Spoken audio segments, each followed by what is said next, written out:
ఎన్నో శ్రమలు వస్తాయి, సహించబడి చేస్తావు. ఓ కట్టునొప్పి వచ్చేస్తున్నా, నేను ఒప్పుకోనంటే. శ్రమలు రావటం, కష్టాలు రావటం క్రైస్తవానికి సహజమే, కానీ వింతేమి. అగ్ని బట్టి మహాశ్రమలు వస్తూ కూడా వింత కాదంటే చిన్న చితకాటికి మనం బెమ్మేలు ఎత్తిపోయి. శ్రమలు మామూలే, కష్టాలు మామూలే భూమి మీద. అయితే ఇవి తారాస్థాయికి వెళ్ళిపోయి అగ్ని బట్టి మహాశ్రమలుగా మారితే కూడా అది కూడా వింత కాదు.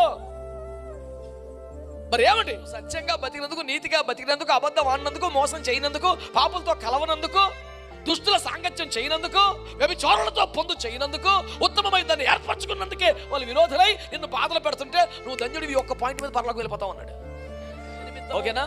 అయిపోయిన తర్వాత నా నిమిత్తము జనులు మిమ్మల్ని నిందించి, హింసించి, అబద్ధముగా చెడ్డ మాటలెల్లా పలుకున్నప్పుడు మీరు ధన్యులు, సంతోషించి ఆనందించిన పరలోకమందు మీ ఫలం అధికమగును. గుర్తుపెట్టుకో, శ్రమలు సహిస్తే తప్పకుండా విడుదల వచ్చింది. శ్రమలో సంతోషిస్తేనే పరలోకంలో అధిక ఫలం వచ్చింది. శ్రమ వచ్చాక సహించి ఏం చేస్తావు? దాని పెద్ద మార్కులు ఏం రావు. నీకు అర్థమైందా? గబుక్కుని ప్రయాణంలో కింద పడ్డావు, బండి మీద దెబ్బ తగిలింది, నాకు కుదరదు, నేను ఒప్పుకోను, ఏం చచ్చినట్టు అది తగ్గదాకా 10 రోజులు ఆగా సహించబడి చేస్తావు. ఓ కట్టునొప్పి వచ్చేస్తున్నా, నేను ఒప్పుకోనంటే. శ్రమ వచ్చాక సహించడము సహజం. అందులో విపరీతమైన ఆశీర్వాదం లేదు, కొంచెమే ఉంటుంది. కానీ అందులో సహించగలిగితే బాధను పంటి దిగున దిగమింగి చిరునవ్వులు నవ్వుతూ, నాకు ఎన్ని బాధలు వచ్చినా నా ప్రభువు నన్ను విడిచిపెట్టలేదు, చాలా నాకు ఇదే. సింపుల్.